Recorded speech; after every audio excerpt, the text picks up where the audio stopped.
पूरा श्लोक है, अयम निज परो वेदी गणना लघु चेतसाम उदार चरिता नाम तु वसुदेव कुटुंबकम। तो इस पूरे श्लोक से हमने दो शब्द ले लिए हैं, वसुदेव कुटुंबकम। इट मीन्स है कि the whole world is a family. तो पूरी पृथ्वी जो है एक परिवार है, पूरा विश्व एक परिवार है। नमस्कार, तर्क ज्ञान के यूट्यूब चैनल पर आपका स्वागत है। मैं हूं दिग्विजय। इस वीडियो में हम बात करेंगे एक डिबेट कंपटीशन की, जो कि दिल्ली विश्वविद्यालय के एक प्रसिद्ध महाविद्यालय में आयोजित की जा रही है। तो तमाम तरीके की जानकारियां होंगी और खास तौर पर इस वीडियो में हम डिबेट का जो विषय है उस विषय के पक्ष में क्या वक्तव्य हो सकता है, उसके प्राथमिक बिंदु क्या हो सकते हैं, उन सभी पर बात करेंगे। तो शुरू करते हैं। सबसे पहले आपको यह बता देना चाहता हूं कि यह डिबेट कंपटीशन जानकी देवी मेमोरियल कॉलेज दिल्ली यूनिवर्सिटी में आयोजित किया जा रहा है। इस डिबेट कंपटीशन को, इस वाद विवाद प्रतियोगिता को 21 सितंबर 2023 को आयोजित किया जाएगा। और जो आयोजित कर रहे हैं उनके बारे में भी आपको बता देते हैं। तो चेतना आध्यात्मिक चैतन्य मंडल के तत्वाधान में सार्वभौमिक मूल्य और नैतिकता केंद्र विश्व शांति दिवस के उपलक्ष्य में यह डिबेट कंपटीशन आयोजित कर रहा है। और इस डिबेट कंपटीशन का जो विषय है उस विषय के बारे में बात करने से पहले आप सभी के लिए ये इन्फॉर्मेशन है, सूचना है कि आप सभी लोग जो इतने भी डिबेटर्स हैं, दिल्ली यूनिवर्सिटी में पढ़ रहे हैं और खासतौर पर फ्रेशर्स हैं, वो सभी जरूर इस डिबेट कंपटीशन में पार्टिसिपेट करें और अपने वक्तव्य को बेहतर करने की कोशिश करें। तो इस डिबेट कंपटीशन का जो विषय है वो अत्यंत रोचक है। और यह जो अभी G20 की जो मीटिंग है वो भारत ने उसकी अध्यक्षता की और भारत में इसका आयोजन किया गया। उसी से जुड़ी हुई जो उसका थीम था वसुदेव कुटुंबकम, जो टैगलाइन या आप कह सकते हैं जो रखा गया, और उसी पर आधारित यह विषय है। तो विषय जान लेते हैं, विषय क्या है। तो विषय है भारत की वसुदेव कुटुंबकम की अवधारणा विश्व शांति के लिए आवश्यक है, यह विषय है। और इस विषय को सुनकर ऐसा लगता है कि एक पक्ष में बोलना ज्यादा सहज है, जबकि दूसरे पक्ष में बोलने के लिए हमें थोड़ी सी बौद्धिक कसरत करनी पड़ेगी। तो इस वीडियो में हम सिर्फ विषय के पक्ष में बात करेंगे। इसके बाद जो अगली वीडियो होगी उसमें हम विषय के विपक्ष में बात करेंगे, जो कि अत्यंत रोचक होगी। तो मेरा अनुरोध आप सभी से है कि आप दोनों वीडियो को पूरा जरूर देखेंगे और अपने अन्य दोस्तों के साथ भी इस वीडियो को शेयर करेंगे और तर्क ज्ञान को सब्सक्राइब अवश्य करेंगे। तो शुरू करते हैं, पक्ष का वक्तव्य क्या होगा इस अत्यंत रोचक विषय में।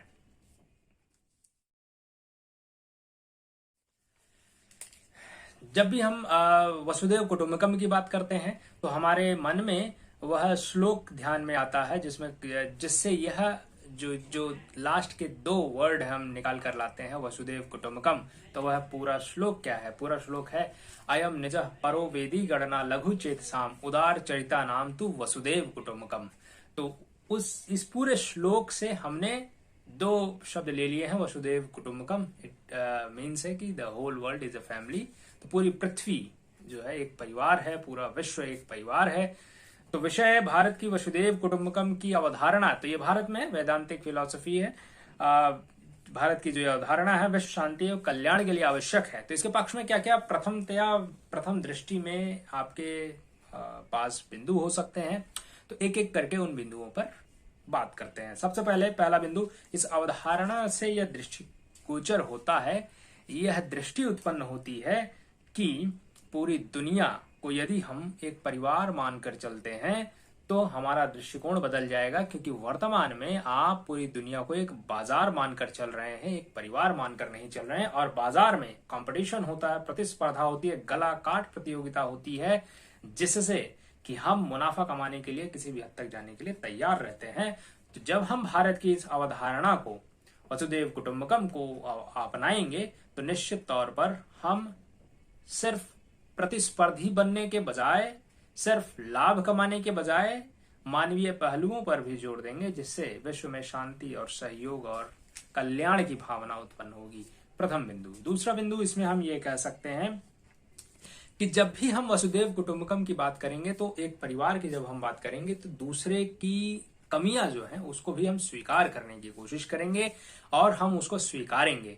तो अगर आपके परिवार में किसी के पास कोई कमी है या कोई शारीरिक, मानसिक, आर्थिक रूप से कमजोर है तो हम उसकी सहायता करने के लिए तत्पर होते हैं। हम वहां पर स्वयं के ही लाभ या नुकसान की बात नहीं करते हैं, बल्कि एक करुणा की भावना भी उत्पन्न होती है। इसलिए यह जरूरी है कि भारत की इस अवधारणा को विश्व भर में अपनाया जाए, जिससे विश्व शांति और कल्याण हो सकेगा। तीसरा बिंदु की तरफ चलते हैं, जिसमें अगर हम ये चीजें अपनाते हैं, जो अवधारणा है वसुधैव कुटुंबकम की, तो निश्चित तौर पर इससे संघर्ष कम होगा।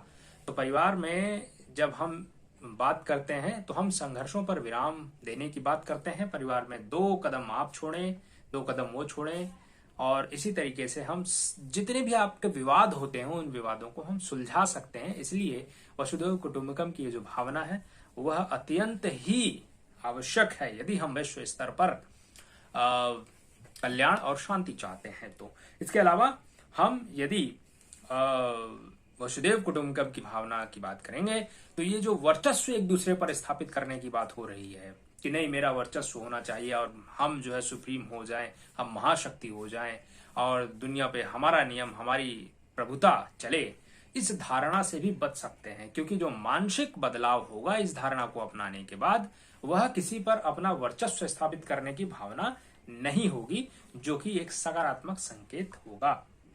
इसके अलावा भारत सिर्फ ऐसी बात नहीं करता है कि वसुधैव कुटुंबकम मान लेना चाहिए और सब लोग, भारत करके भी दिखा रहा है। जैसे हम ये मानते हैं कि जब परिवार में हम बहुत सारी चीजें परिवार के सदस्यों के लिए करते हैं जिससे बहुत ज्यादा हमें उम्मीदें नहीं होती, बस केवल स्नेह, करुणा और एक दया की भावना से, यह अपनत्व की भावना से, अपनेपन की भावना से हम कार्य करते हैं। तो इसका उदाहरण भारत ने पेश किया है। आपको पता है 2021 में तालिबान वापस अफगानिस्तान में काबिज हो गया और उसने पूरी सत्ता अपने हाथ में ले ली। तो उसके बाद भारत ने जब उन्हें अन्न की जरूरत पड़ी तो गेहूं और चावल सप्लाई किए थे। और इससे दिखाई देता है कि भारत का तालिबान की सरकार के साथ कोई राजनीतिक संबंध नहीं है, कूटनीतिक संबंध भी नहीं है, लेकिन उसके बावजूद भी हमें उन्हें मानवीय सहायता भेजी। तो हमने एक वसुधैव कुटुंबकम की जो हम बात करते हैं उसके बारे में हमने उसे करके भी दिखाया।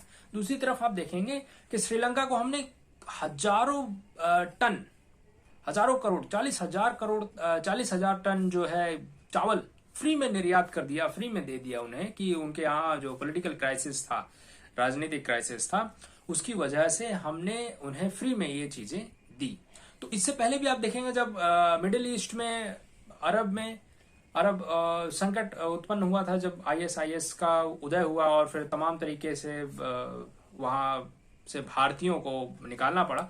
तो और उस समय जब भारतीयों को निकालने के लिए भारत सरकार कार्रवाई कर रही थी तो भारत सरकार ने कुछ पाकिस्तानी नागरिकों को भी वहां से बचाया था, रेस्क्यू किया था। इसका मतलब यह है कि हम, पाकिस्तान हमारा दुश्मन देश है, शत्रु राष्ट्र है, मित्र राष्ट्र नहीं है, लेकिन उसके बावजूद भी हमने मानवीयता, करुणा, यही होता है कि परिवार में यदि कोई एक दुष्टता भी कर रहा होता है तो फिर भी हम उसे संकट के समय उसकी सहायता करते हैं।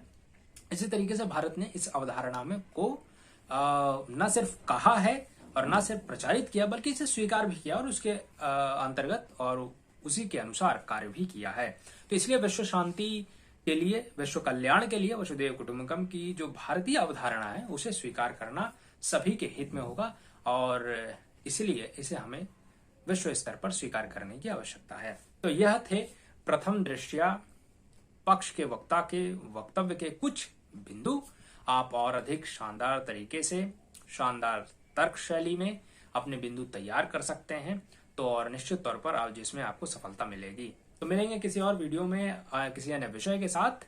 विषय अभी अगली वीडियो जो आएगी विषय यही रहेगा, लेकिन विपक्ष का वक्तव्य रहेगा। ध्यान रखें, विपक्ष का वक्तव्य और भी ज्यादा रोचक होने जा रहा है, क्योंकि सभी मान रहे हैं कि वसुधैव कुटुंबकम की धारणा हमें अपना लेनी चाहिए और शांति के लिए आवश्यक है। विश्व स्तर पर मोदी जी ने अभी G20 में जो स्लोगन दिया और जो टाइटल लगा के रखा, कितनी सराहना हुई और सब लोग स्वीकार करने के लिए। तो इसका विपक्ष क्या होगा सोचिए। द्वितीय वीडियो में, दूसरी वीडियो में विपक्ष के बिंदुओं के साथ आप लोगों के सामने रहूंगा। तब तक के लिए आप सभी से अनुरोध है कि इस चैनल को देखें, अपने अन्य दोस्तों के साथ, डिबेटर्स के साथ जो इस तरीके की वाद विवाद या चर्चा में रुचि रखते हैं, जरूर उन तक सहयोग करें और चैनल को जरूर देखें। और तमाम तरीके के प्लेलिस्ट हैं, उसमें भी जाएं, देखें, सुने और अपने अन्य दोस्तों के साथ जरूर शेयर करें। सब्सक्राइब अवश्य करें तर्क ज्ञान को। मिलेंगे बहुत ही जल्द दूसरी वीडियो में। धन्यवाद।